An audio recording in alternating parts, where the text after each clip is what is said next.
Hi everyone, I welcome you all to our channel. तो आज हम 26 सितंबर 2020 के news articles and editorials of the Indian Express discuss करेंगे। And before starting the discussion, please do like, share and subscribe to our channel and press the bell icon and please do give your feedback. ठीक है, तो सबसे पहले देख लेते हैं without wasting much time क्या न्यूज़ है। China Pakistan in mind, prime minister to spell out India priorities at United Nation General Assembly today. ठीक है, तो यूनाइटेड नेशन जनरल असेंबली में कल क्या हुआ था एक बार वो देख लेते हैं, क्योंकि वो देखने वाला था जब इमरान खान की जो स्पीच थी वो शुरू हुई थी। ठीक है, प्राइम मिनिस्टर ऑफ पाकिस्तान। तो उसके बाद हमारे जो यहाँ पे डेलीगेशन है तो यहाँ पे अपने बैग उठाया और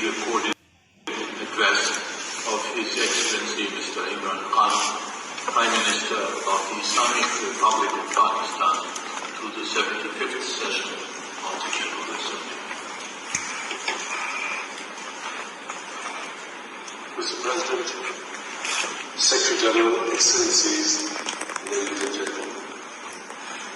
तो ये बिल्कुल चले गए वहाँ से। पाकिस्तान को हमने बार बार मतलब इतना समझा चुका है कि आप जो इन मल्टीलेटरल फोरम का हमारे जो बायलैटरल रिलेशंस हैं तो वो यहाँ पे ना लाएं, लेकिन वो फिर भी क्या करते हैं, बार बार वही चीज़ें घूम फिर के, उनके पास कोई स्पीच रहती नहीं है ना। तो यही बातें रहती हैं पाकिस्तान की तरफ से। और अभी ये बोला जा रहा है, इम्पॉर्टेंट ये है कि according to observer, India focus at the UN is to promote the strengthening of global action counter terrorism, and India will push more transparency in the process of listing and delisting of entities and individual in the sanction committees, है ना। और जो हम, क्योंकि क्या है, काफ़ी ज़्यादा हम पीस मिशन में हमारा कंट्रीब्यूशन रहता है, तो आगे भी हम यही चीज़ें जो यूएन पीस कीपिंग मिशन है उसके लिए हम मैंडेट एक फाइनलाइज करेंगे। क्योंकि आपको पता है यूनाइटेड नेशन जो है, यूनाइटेड नेशन की जो सिक्योरिटी काउंसिल है, तो वहाँ पे 15 मेंबर्स होते हैं, राइट। 15 मेंबर्स में से 10 क्या होते हैं, नॉन परमानेंट होते हैं, एंड 5 होते हैं परमानेंट। तो हम ये 10 जो परमानेंट नॉन परमानेंट मेंबर हैं उसमें हम 2 साल के लिए इलेक्टेड हुए हैं। ठीक है, तो यहाँ हम क्या करेंगे, रिप्रेजेंट करेंगे। तो उस टाइम पे ये बोला जा रहा है कि हम सस्टेनेबल डेवलपमेंट, क्लाइमेट चेंज जैसे इश्यूज़ पे फोकस करेंगे।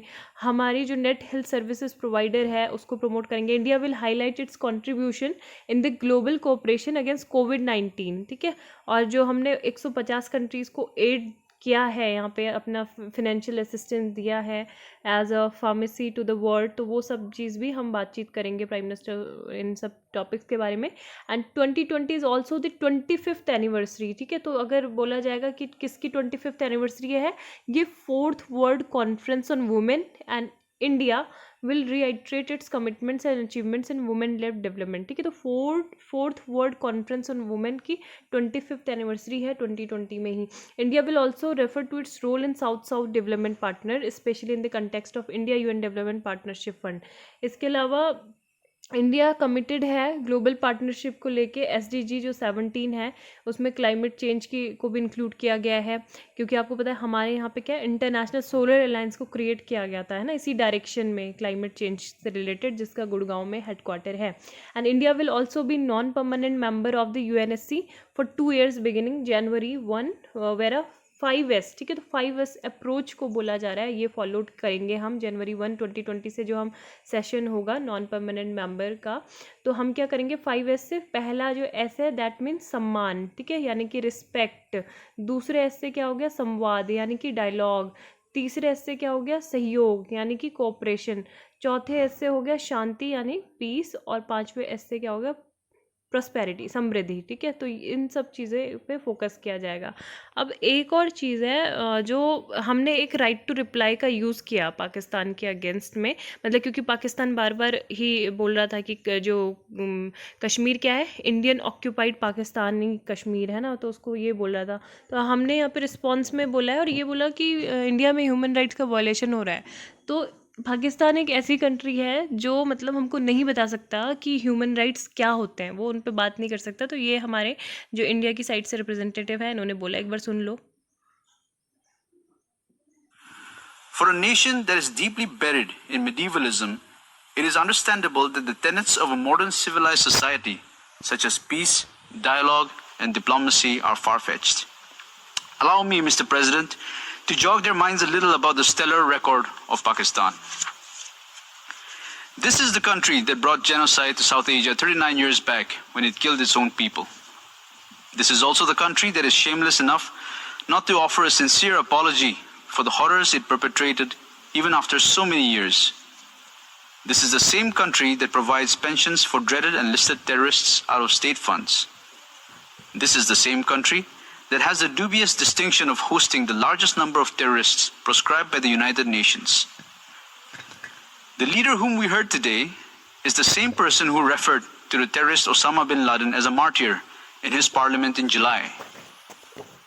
The same leader who spewed venom today admitted in 2019 in public in the US that his country still has about 30,000 to 40,000 terrorists who have been trained by Pakistan and have fought in Afghanistan and in the Indian Union territory of Jammu and Kashmir. Cleanses minorities, including Hindus, Christians, Sikhs and others, through the abuse of his blasphemy laws and through forced religious conversions. For someone who professes to be a champion of Islam, this is also a country that has encouraged killing of fellow Muslims merely because they belong to a different sect or to a different region in Pakistan and through sponsoring terrorist attacks against its neighbors. तो यहाँ पे देखा काफ़ी सारे aspect ये बता रहे हैं कि पाकिस्तान में केवल जो एक पर्टिकुलर कम्युनिटी ही नहीं कि नॉन मुस्लिम्स जो कम्युनिटी है, इसके अलावा विद इन मुस्लिम जो डिफरेंट सेक्ट हैं, क्योंकि आपको पता है वहाँ पे एक पर्टिकुलर जो सुन्नी मुस्लिम्स हैं उनका डोमिनेंस ज़्यादा है, तो जो दूसरे सेक्ट के भी हैं मुस्लिम्स वहाबी या जो भी हैं, तो उनका भी वो क्या करते हैं, काफ़ी ज़्यादा एक्सप्लॉइट करते हैं उन कम्युनिटीज़ को भी। और टेररिज्म अभी उसकी फंडिंग भी वो करते हैं, साथ में ओसामा बिन लादेन को शहीद बोला गया था, है ना। तो ये सब चीज़ें बोली गई और यहाँ पे हमने किसका यूज़ किया है, राइट टू रिप्लाई का, ठीक है। पाकिस्तान के रिस्पॉन्ड में हमने राइट टू रिप्लाई का तीसरी बार हमको यूज़ करना पड़ा है। अब यूनाइटेड नेशन जनरल असेंबली के बारे में हम बात कर लेते हैं, ये एग्जैक्टली है क्या, ठीक है। तो UNGA popularly known as the parliament of the world, इसको बोला जाता है पार्लियामेंट ऑफ द वर्ल्ड। यहाँ पे जो 193 UN मेंबर होते हैं वो रिप्रेजेंटेड रहते हैं इन कंट्री से, and is the deliberative policy making and representative organ of the UN। Roles and functions क्या है इसका, कि takes a decision on important matters, है ना, जैसे पीस और सिक्योरिटी से रिलेटेड जो मैटर्स होते हैं उनको डिस्कस करते हैं, डिसीजन लेते हैं ग्लोबल इश्यूज़ पे, बजटरी मैटर्स पे, और जो भी डिसाइड्स करते हैं matters such as admissions of new members. Decision are taken through a vote, ठीक है, वोट के थ्रू डिसीजन लिए जाते हैं, 2/3 मेजॉरिटी की रिक्वायरमेंट होती है, while the decision on other issues are taken by simple majority, है ना। जहाँ पे क्या होते हैं, जो न्यू मेंबर्स की बात होती है और बजटरी मैटर्स पे होते हैं, तो वहाँ पे 2/3 मेजॉरिटी चाहिए होती है, ठीक है, और बाकी के जो डिसीजन रहते हैं सिंपल मेजॉरिटी, ठीक है। तो ये दो कीवर्ड्स याद रखने हैं। And each sovereign state gets 1 vote and the votes are not binding on the membership except in budgetary matters. और जो असेंबली है हैज़ नो बाइंडिंग वोट्स और veto powers like the UN Security Council. केवल UN Security Council में क्या power है, United Nation Security Council में veto power है। जो P5 नेशन है ना, P5 नेशंस, तो इनको क्या मिली है, वीटो पावर की। अगर कोई भी डिसीजन अगर एक कंट्री ने अगर मना कर दिया है, तो अगर 4 उसमें सहमति भी दे रही हैं, तो वो क्या हो जाएगा, इसने अगर चाइना ने मना कर दिया तो नल एंड वाइड हो जाएगा, ठीक है। तो ये था। And the UNGA express word opinion, promote international cooperation in various fields and make recommendation to the UNSC and elect the Security Council non-permanent member, ठीक है। तो non-permanent member को elect किया गया है। एंड बाकी यही है कि इसमें सारे जो चार्टर है, अकॉर्डिंग टू चार्टर, ये सब क्या क्या होते हैं कि अप्रूव करती है यूनाइटेड नेशन के बजट को, फाइनेंशियल असेसमेंट मेंबर स्टेट्स का ये सब बनाती है, ठीक है। तो ये आप देख सकते हैं, you can take a screenshot of, क्योंकि हमें काफ़ी सारी न्यूज़ डिस्कस करनी है, तो लेट्स देखते हैं। पर ये पूरा एनालिसिस इसलिए मैंने किया क्योंकि जानना ज़रूरी था एग्जैक्टली क्या क्या चीज़ें हो रही हैं। ₹22,100 crore tax, Hague court backs Vodafone, government eyes legal options, ठीक है। तो जो वोडाफोन है वो जो परमानेंट कोर्ट ऑफ आर्बिट्रेशन है हेग में, तो यहाँ पे वो जीत गया है। और जो इंडिया की साइड से जो रेट्रोस्पेक्टिव डिमांड थी 22,100 करोड़ रुपीस की as a capital gains and withholding tax imposed on the telco for a 2000 deal was in breach of the guarantee of fair and equitable treatment, ठीक है। तो ये इतना ज़्यादा कॉम्प्लिकेटेड नहीं है जितना लग रहा है ऐसे पढ़ने में। तो ये हुआ क्या था, 2007 में आपको पता है कि एक कंपनी होती थी HUTCH, हच करके, ठीक है, हच एक कंपनी थी। तो यहाँ पे क्या था, जो ये हच कंपनी थी, हचिसन वेम्पोआ करके। तो इन्होंने वोडाफोन ने मतलब अपनी जो नीदरलैंड की एक जो दूसरी जो कंपनी थी, ठीक है, तो उसके ज़रिए इंडियन टेलीकॉम मार्केट में एंट्री के लिए वोडाफोन ने इसको क्या कर लिया, हच को ये परचेस कर लिया था, इसको एक्वायर कर लिया।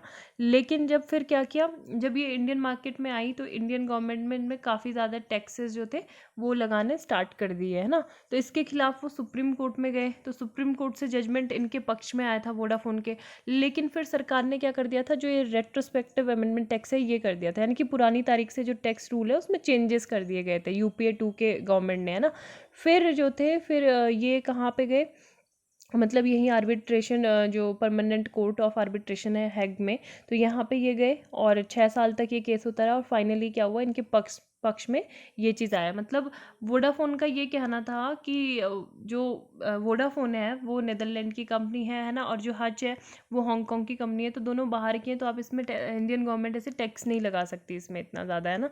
तो यही चीज़ को लेके जो था डिस्प्यूट चल रहा था, और ये जो ट्रेड मतलब टैक्स जो डिस्प्यूट था ये कन्वर्ट होके फिर इसमें सरकार ने क्या किया था कि पहले तो 11,000 करोड़ रुपए का बोला था, फिर इसमें जो इंटरेस्ट रेट प्लस जो पेनल्टी थी उसको ऐड कर दें तो ये पूरा 20,000 का हो गया था, ठीक है। तो टोटली कितना हो गया, 22,100 करोड़ का। तो यही चीज़ें अभी ये जीते हैं, ठीक है। Bihar to vote in 3 phases, तो बिहार में इलेक्शन हो रहे हैं 3 फेजेस में होंगे, और काफ़ी ज़्यादा मतलब ध्यान रखा जा रहा है फिजिकल डिस्टेंसिंग का, मास्क वगैरह लगाए जा रहे हैं, है ना। और यही सब चीज़ें इसमें PM to spell out Indian priorities at UNGA today, है ना। तो ये तो हम ऊपर ही डिस्कस कर चुके हैं, यहाँ पे जो बोला था ना S5, इनको एक बार कहीं पर लिख लेना, है ना। 5S अप्रोच जो है, सम्मान, रिस्पेक्ट, संवाद, सहयोग, कोऑपरेशन, शांति, समृद्धि, पीस, तो इन सब चीज़ों के बारे में बात होगी। और 25th एनिवर्सरी जो किस चीज़ की बताई थी मैंने, उन वुमेन, तो वो भी होगी, ठीक है। तो ये चीज़ है 25th anniversary of the 4th world conference on women. Okay, next जो न्यूज़ है, लेट्स सी। तो यहाँ पे होल इन अकाउंट्स एडिटोरियल्स ही है, एडिटोरियल्स कुछ खास है नहीं आज, ठीक है, केवल एक एडिटोरियल्स इंपॉर्टेंट था बहुत ही, वो देखेंगे। तो यहाँ पे होल इन अकाउंट्स जो एडिटोरियल है, यहाँ पे आपको पता है कैग जो कंट्रोलर ऑफ ऑडिटर जनरल होता है, ठीक है, CAG नियंत्रक महालेखा परीक्षक। तो ऑडिट मतलब क्या होता है, ऑडिटिंग करना, है ना। तो ये क्या करता है, जो कंसोलिडेटेड फंड ऑफ इंडिया की ऑडिटिंग करता है, सेंट्रल गवर्नमेंट से रिलेटेड जितने भी मतलब 148 जो आर्टिकल है उसमें बोला गया है कि क्या होगा, कंट्रोलर ऑडिटर जनरल होगा, ठीक है। तो ये तो मतलब स्टैटिक, इसका थोड़ा बहुत आपको पता होना चाहिए कि एग्जैक्टली है क्या। मैंने इस बॉडी के बारे में पॉलिटी वाले लेक्चर में बताया था, तो आप ज़रूर उसको भी देखना। तो क्या था, क्या यहाँ पे बोला गया है, जो मेन इशू है कि जो अभी ऑडिट रिपोर्ट इन्होंने रिलीज़ की थी on the accounts of the union government, CAG ने बोला है कि यहाँ पे ग्रेव लेप्सेस देखने को मिले हैं accounting of revenue from GST compensation cess, ठीक है। यानी कि सरकार ने क्या किया है, सेंट्रल गवर्नमेंट ने वायलेशन किया है GST कंपनसेशन सेस एक्ट का 2017 का।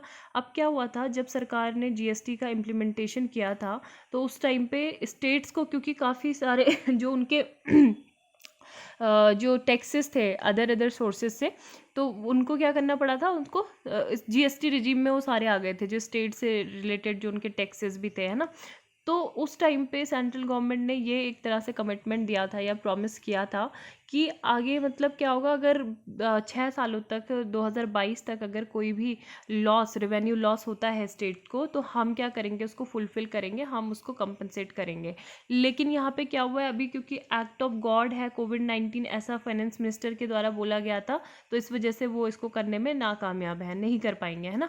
कोविड, एक्ट ऑफ कोविड में लिखते हैं एक्ट ऑफ गॉड, है ना। तो ये है। एंड यहाँ पे फिर यही चीज़ें बोली गई हैं कि जो GST कंपनसेशन सेस फंड था to tune of ₹47,272 crore during 2017-18 ये कलेक्ट हुआ था, है ना, एंड 2018-19। तो ये भी मतलब इतना नहीं था, ये इतना ही जो स्टेट को दिया, केवल यही दिया गया 2018-19, 2017-18 में, ठीक है, कंपनसेशन सेस। अब सेस क्या होता है, टैक्स ऑन टैक्स होता है, ये सेंट्रल गवर्नमेंट ही लगाती है, जो भी कंसोलिडेटेड फंड ऑफ इंडिया में मतलब जितना भी बचा होता है, तो वो फिर वहाँ उसको क्या करते हैं, रख देते हैं, है ना, कंसोलिडेटेड फंड ऑफ इंडिया में। तो यही चीज़ें इसमें बोली गई हैं कि Unfortunately, this is not a one-off. In the past, the CAG has pointed out instance of central government failing to properly account for revenue from various GST regimes. तो ये पहले भी सरकार ने ऐसा किया है। मतलब सरकार ये क्यों कर रही है, क्योंकि आपको पता है कि सरकार के जो अभी स्पेंडिंग क्यों नहीं कर पा रहे हैं, सरकार ज़्यादा मतलब खर्चा क्यों नहीं कर पा रहे हैं, है ना, क्योंकि सरकार की जो रेवेन्यू कम था लेकिन खर्चे क्या थे, ज़्यादा थे। उसके बाद जो सरकार को यहाँ से जो पैसा मिला तो उसका सरकार ने क्या किया, उसको कंसोलिडेटेड फंड ऑफ इंडिया में रख दिया, ठीक है, तो उसी को यूज़ कर रहे हैं वो। और अभी क्या है, जो मतलब अगर क्या होता है, एक्सपेंडिचर अगर ज़्यादा होता है तो रेवेन्यू क्या होता है, कम होता है, ठीक है, तो रेवेन्यू अगर कम होगा तो जो फिजिकल डिफिसिट है वो क्या होगा, वो ज़्यादा होगा, है ना। तो अभी यहाँ पे बिल्कुल अपोजिट चीज़ हो गई है कि अभी क्या है, जो फिजिकल डिफिसिट होता है उसको एक तरह से मतलब हाइड किया गया है, क्योंकि यहाँ पे आपका जो रेवेन्यू कलेक्शन है वो सरकार का बढ़ाया हुआ दिखा और जो एक्सपेंडिचर है वो कम हुआ, ठीक है, तो फिजिकल डिफिसिट यहाँ पे क्या होगा, वो कम होगा, मिटिगेट होगा। तो यही चीज़ यहाँ पे बोली गई है कि सरकार ने मतलब पहले भी जैसे CGST SGST वो लाए थे, फिर IGST के लिए मतलब उसने एक्ट के थ्रू उसको ला दिया था, जो फाइनेंस कमीशन था तो उसकी क्या थी, रिपोर्ट थी ये, है ना, और रिकमेंडेशन के द्वारा ही इसको इम्प्लीमेंट कर दिया था। तो यहाँ पे काफ़ी ज़्यादा जो एक ट्रांसपेरेंसी की कमी देखने को मिली। बाकी ये बोला गया है कि कैग ने ये भी नोट किया है कि पास्ट डिकेट में ₹1.24 लाख करोड़ कलेक्ट हुआ था सेस ऑन क्रूड ऑयल, ठीक है, तो क्रूड ऑयल पे ये भी ट्रांसफर्ड नहीं किया गया था to the designated reserve fund, जो मतलब एक जाना चाहिए था स्टेट्स को, तो वहाँ पे इसको भी डिवाइड नहीं किया गया था। Similarly the ₹10,157 crore collected through the road and infrastructure cess was not transferred to the related reserve fund, तो ये भी जिसके लिए मतलब था ये, वहाँ पे इसको उस रिलेटेड रिजर्व फंड में ये नहीं गया। और उसके अलावा भी यही चीज़ बोला गया है सेंट्रल मतलब कैग के द्वारा कि जो ट्रांसपेरेंसी इसलिए नहीं है क्योंकि जो रेवेन्यू है will only depend the distance between the centre and state and this is the issue of not properly accounting for revenue from cess is not limited to GST। बस ये कि सरकार जो जहाँ पे मतलब ट्रांसफ़र किया जाना था रिजर्व फंड में वहाँ पे वो नहीं कर रही है और क्या कर रही है, अपना कंसोलिडेट फंड में उसको यूटिलाइज कर रही है and not transferring the amounts make it difficult to ensure that revenue from these stream is being used for the specific purpose for which they were intended, जो जिस स्पेसिफिक पर्पज़ के लिए बने थे उसके लिए ये यूज़ नहीं हो पाता है। और ये काफ़ी क्वेश्चनेबल एक प्रोसेस है, लैक ऑफ ट्रांसपेरेंसी शो करता है along with other creative ways of masking the true position of government finances, है ना, तो जो उनकी रियलिटी है वो उसमें एक तरह से हाइड उसे कर रहा है, masking the process true position. It creates an avoidable ambiguity over the state of government finances, तो एम्बिग्यूटी ये क्रिएट करता है। इन बिटवीन द स्टेट में यही है कि अच्छे से मतलब वहाँ पे क्या हो रहे हैं, बिहार में इलेक्शन स्टार्ट हो रहे हैं और ये जो आर्टिकल है हार्वेस्ट ऑफ डिस्ट्रस्ट, तो हार्वेस्ट ऑफ डिस्ट्रस्ट में ये आर्टिकल लिखा गया है हिमांशु के द्वारा, और हिमांशु के एसोसिएट प्रोफेसर है सेंटर फॉर इकोनॉमिक स्टडीज़। तो इन्होंने लिखा है कि जो फार्म बिल्स थे are seen by farmers to deliver freedom not to them but to private capital, है ना, तो जो APMC जो एक्ट है इसमें मतलब काफ़ी इसे बोला गया कि APMC जो मंडीज़ है तो वहाँ से बाहर भी क्या कर सकते हैं, किसान अपने जो प्रोड्यूस है उसको सेल कर सकते हैं, उनको फ्रीडम मिलेगी। लेकिन यहाँ पे ये कि वहाँ से तो उनको जो प्राइवेट प्लेयर्स हैं तो उसके साथ भी डील करनी पड़ेगी। तो यहाँ पे बोला जा रहा है कि फार्मर्स की फ्रीडम से ज़्यादा प्राइवेट प्लेयर्स को ज़्यादा फ्रीडम मिलेगी, है ना। और जो स्टेट्स के सजेशन है यहाँ पे वो लिए जाने चाहिए थे, स्टेट्स को कंसीडर नहीं किया गया। इवन जो पहले भी जितने रिफॉर्म हुए थे, कोई भी अगर कुछ भी हुआ था, ये जो APMC एक्ट है जब ये भी लाया गया था तो स्टेट से पूरा कंसेंसस जब बिल्ड हुआ था उसके बाद ही इसको आगे लाया गया था, जो 2007, 13, 17 में जो 3 में जो एक एक्सपर्ट कमेटी बनी थी, है ना, तो खुद मतलब गवर्नमेंट ने अपना ये खुद का डिसीजन नहीं लिया था, स्टेट्स का प्रॉपर इसमें कंट्रीब्यूशन था, ये चीज़ इसमें बोली गई है। दूसरा ये कि अभी जो है मतलब अलग अलग जगहों पे अलग अलग सिस्टम है, कहीं पे तो जो APMC है वो काम भी नहीं कर रहे, जैसे बिहार, केरल है ना, तमिलनाडु में उनका खुद का एक मॉडल है, तो ये चीज़ें हैं। और जो कमीशन एजेंट है, ठीक है, कमीशन एजेंट जिनको क्या बोलते हैं, इंटरमीडिएटरीज अडाट्रियाज, तो ये बोल रहे कि उनकी क्या है ज़्यादा मतलब भूमिका है, वो एक तरह से हेल्पफुल होते हैं फार्मर्स के लिए। वो हेल्पफुल कैसे होते हैं, क्योंकि एक तरह से वो डायरेक्ट क्या करते हैं, जो उनको एक प्रिडिक्शन जो मार्केट का होता है वो सेट करके बता देते हैं कि अभी मार्केट में ऐसे ऐसे संभावना है, ये इस क्रॉप का इतना प्राइस रहने वाला है। क्योंकि फार्मर्स को तो इतनी ज़्यादा नॉलेज नहीं होती है, बहुत रेयर ही ऐसा देखा जाता है कि फार्मर्स को पूरी डिटेल्ड पता हो मार्केट के बारे में या कुछ भी इन्फॉर्मेशन, ठीक है। तो इन जो इंटरमीडिएटरीज होते हैं, इनके थ्रू ही वो क्या करते हैं, उनको डिफरेंट जो प्राइसेस और डील्स होती हैं उनके बारे में पता चलता है ना। तो अब ये बोला गया कि एपीएमसी जो मंडी थी, तो वो क्या थी, फार्मर्स के लिए एक तरह से वहाँ पे वो, क्योंकि एमएसपी मिनिमम सपोर्ट प्राइस को क्लेम कर सकते हैं, ठीक है। लेकिन अब जो प्राइवेट प्लेयर हैं वहाँ पे वो क्लेम नहीं कर सकते। तो ये चीज़ें यहाँ पे बोली गई हैं, और क्योंकि बहुत ज़्यादा डिफ़िकल्टी उनको होगी इसमें, और यही सब है। नहीं, कल एमएसपी पे एक अच्छा आर्टिकल था, तो वो हम ऑलरेडी डिटेल में डिस्कस कर चुके थे कि एमएसपी की कोई लीगैलिटी नहीं है, इस वजह से प्रोटेस्ट हो रहे हैं। क्लूलेस इन वेस्ट एशिया, तो वेस्ट एशिया में क्लूलेस क्यों है, पाकिस्तान में not be intellectually flexible enough to deal with Arab Israel. अब यहाँ पे क्या है कि आपको पता है कि एक अब्राहम अकॉर्ड हुआ, ठीक है। तो अब्राहम अकॉर्ड में क्या था कि यहाँ पे जो इजराइल है, तो इजराइल को डिप्लोमेटिकली रिकॉग्नाइज़ किया गया, ठीक है। किसने, पहले तो यूएई ने किया, ठीक है, यूनाइटेड अरब अमीरात, देन बहरीन ने किया, ठीक है। अब सऊदी अरेबिया का भी थोड़ा सा इंक्लिनेशन जो है इस साइड को ही है, लेकिन यहाँ पे बोला जा रहा है कि एक मुश्किल जो अभी प्रॉब्लम है वो कहाँ पे हो रही है, जो नॉन अरब इस्लामिक जो कंट्रीज़ हैं, ठीक है, नॉन अरब जो नेशंस हैं, इस्लामिक नेशंस, तो वहाँ पे एक तरह से एक डील मतलब किसके किसके बीच में हो रही है, ग्रुप पाकिस्तान, टर्की, मलेशिया, ठीक है। पाकिस्तान टर्की जो पेटीएम है, यानी कि ये तीनों जो कंट्रीज़ हैं, पाकिस्तान, टर्की, मलेशिया, ये आपस में अपना एक ग्रुप बना रहे हैं, ठीक है। और जो एक इस्लामिक वर्ल्ड के अपने को लीडर की तरह ये कंसीडर करते हैं। तो ये एक प्रॉब्लमेटिक सिचुएशन है। लेकिन यहाँ पे जो है क्या हो रहा है, separate Islamic state to signal this Semites of the Middle East that it can go its own way. It was soon made to realise however that it had made a mistake, although it is still unclear whether it will, under the circular pressure, denounce the Arab getting together with Israel। तो बस इसमें यही सब चीज़ें, ज़्यादा कुछ इसमें ख़ास नहीं बोला गया है, कि यही बोला गया है कि जो पाकिस्तान है वहाँ पे क्योंकि रेडिकल सुन्नी कम्युनिटी ज़्यादा है, ठीक है। और यहाँ पे जिन ग्रुप के साथ वो जो है यह है ये मलेशिया और पाकिस्तान, तो यहाँ पे शिया कम्युनिटी ज़्यादा है, ठीक है। टर्की में, पाकिस्तान में सुन्नी है, और टर्की और मलेशिया में शिया, ईरान में शिया ज़्यादा है।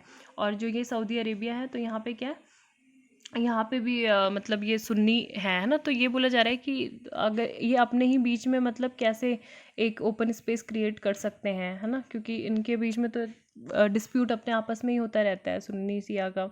तो यहाँ पे एक तरीके से वो प्रॉपरली अलायंस में पार्टिसिपेट नहीं कर सकता है पाकिस्तान।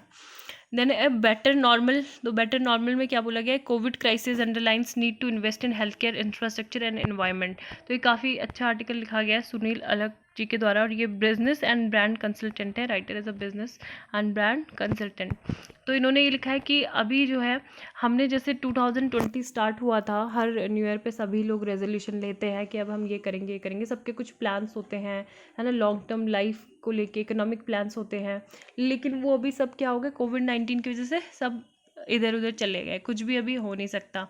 न्यू नॉर्म इनके ओपिनियन में क्या है कि एक जो 2021 तक ये कोरोना वायरस जो है इसके जो इम्पैक्ट है वो रह सकते हैं, रिस्क रहेगा, है ना। तो इस रिस्क को मिटिगेट करने के लिए उन्होंने कुछ बेहतरीन उपाय बताए हैं कि सबसे पहले क्या होना चाहिए, जो इन्वायरमेंटल इम्पैक्ट है, ठीक है, इन्वायरमेंट इम्पैक्ट जो पॉलिसीज़ है उस पर ध्यान देना होगा। ग्लोबल वार्मिंग का असर क्योंकि काफ़ी ज़्यादा देखने को मिला है ना। Monsoon season demonstrate the impact of global warming on previously predictable climate patterns and the economic activities that rely on it. तो हमको ये रिमेंबर मतलब हमेशा रखना चाहिए याद कि जो इन्वायरमेंट है is the parent of the economy and not vice versa. क्योंकि इकोनॉमी की मतलब इन्वायरमेंट की वजह से इकोनॉमी है, इकोनॉमी की वजह से इन्वायरमेंट नहीं है। और हम क्या कर रहे हैं, इन्वायरमेंट को निगलेक्ट कर रहे हैं, ज़्यादा हम फोकस इकोनॉमिक एक्टिविटीज़ पे कर रहे हैं। तो ये चीज़ें बोली गई हैं कि इसके डायर कॉन्सिक्वेंसेस देखने को मिल सकते हैं ग्लोबल वार्मिंग के। और सिचुएशन ये कंपेरेबल है द इम्पैक्ट ऑफ अल्कोहल, कि अगर आप मतलब अपने कॉलेज टाइम से बहुत टाइम से आप अल्कोहल का सेवन कर रहे हो तो आपका 75% जो लिवर है वो डैमेज हो जाता है, ठीक है। लेकिन अब आपने ये सोचा, ये डिसाइड किया कि आपको अब ये क्या करना है, इसको छोड़ना है, ये जो बुरी बैड हैबिट है इसको क्विट करना है। तो आपने डॉक्टर के पास गए, फिर डॉक्टर बोलेगा ठीक है आप इसको छोड़ दो, आपका मतलब फिर आप रिकवरी मोड में आ जाओगे, ठीक है। लेकिन अगर यही चीज़ 75% से ज़्यादा अगर कंजम्पशन हो गया अल्कोहल का, तो फिर पॉइंट ऑफ नो रिटर्न ये हो जाएगा, आप you reach a point of no return, ठीक है। तो इसी तरह से ये बोला गया है कि by damaging the environment in the name of the economy we are now getting closer to the point of no return, है ना, कि मतलब इन्वायरमेंट को भी हम इस तरह से डैमेज नहीं कर सकते इकोनॉमी के नाम पे। और जैसे जो इंडस्ट्रियल डेवलपमेंट जो अलाउ कर देते हैं, है ना, डिफॉरेस्टेशन करके जो फैक्ट्री सेटअप की जाती है, तो उसके मतलब क्या होता है, इमीडिएट इन्वायरमेंटल इम्पैक्ट होते हैं। क्योंकि हम इतनी तो जल्दी नहीं है ना कि आज हमने यहाँ पे कोई ट्री को हमने कट किया है, कोई प्लांट हमने हटा दिया है यहाँ से, मतलब उखाड़ दिया है, फेंक दिया है, तो यहाँ पे कल को दूसरा कोई फूल खिल के आ जाएगा या फिर कोई दूसरा बड़ा सा ट्री हो जाएगा। तो ये जो ट्रीज़ रिप्लांटिंग ट्रीज़ है will take years to mitigate, ये हमको काफ़ी साल लग जाएंगे उसमें, है ना। मतलब इसको डिस्ट्रक्ट करना ईजी है बट इसको हार्नेस करना उतना ही मुश्किल है।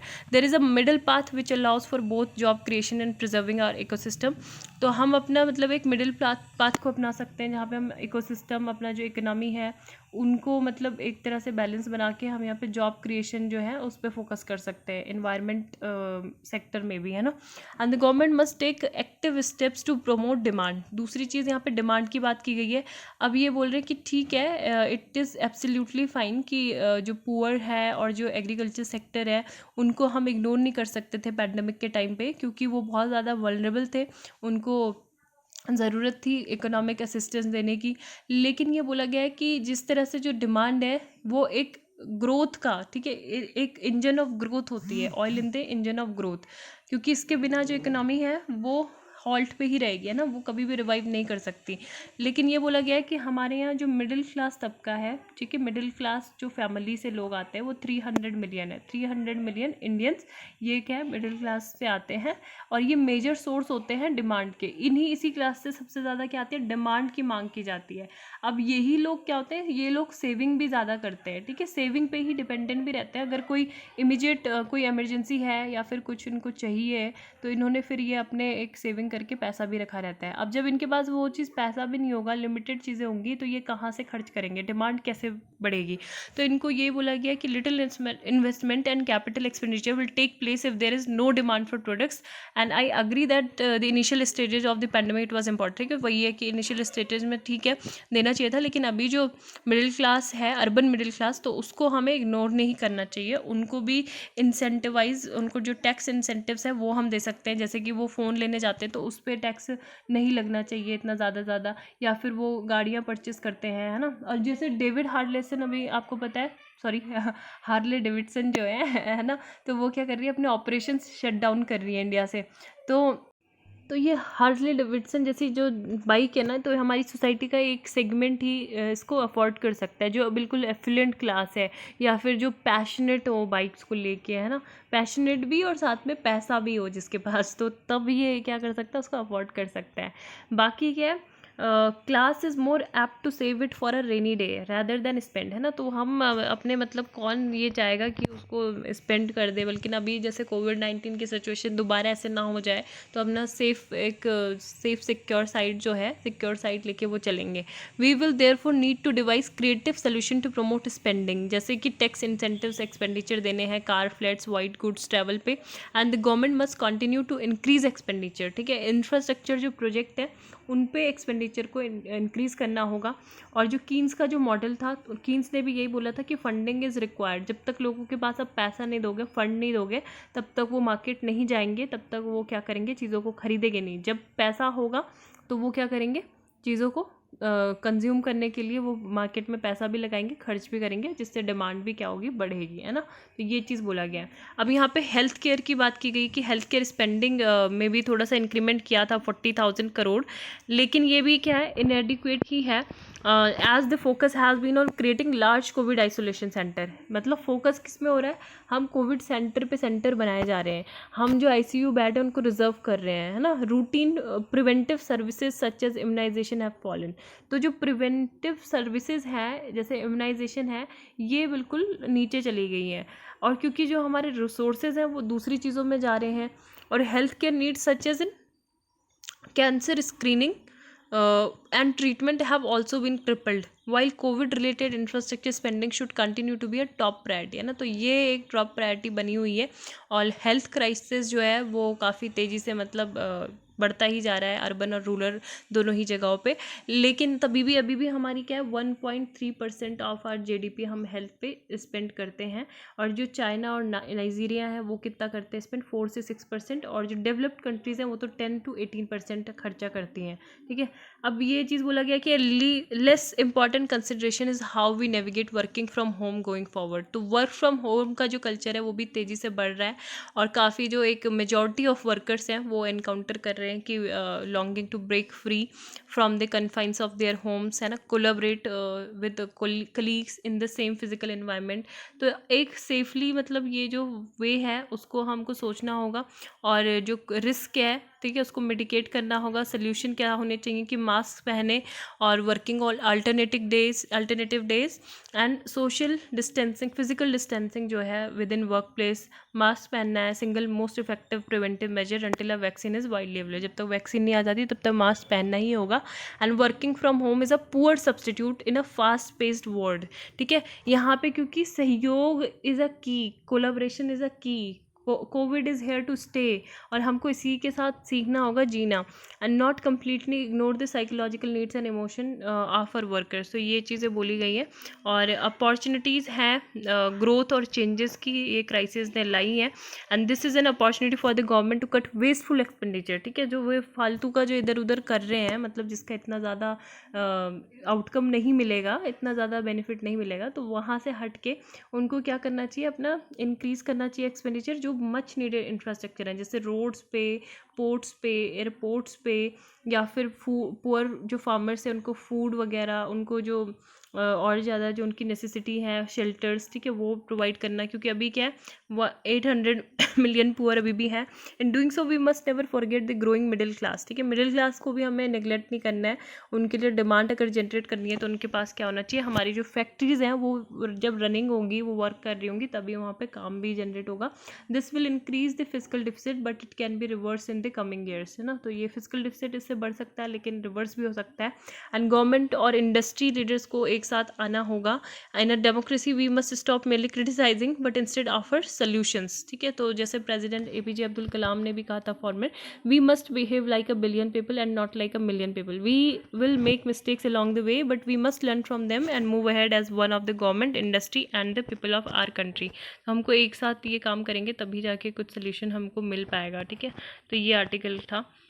Prime minister Modi speaks to Japan counterpart, focus on inclusive Indo Pacific, ठीक है। तो हमारा जो फोकस था किस पे था, इंडो पैसिफिक में था।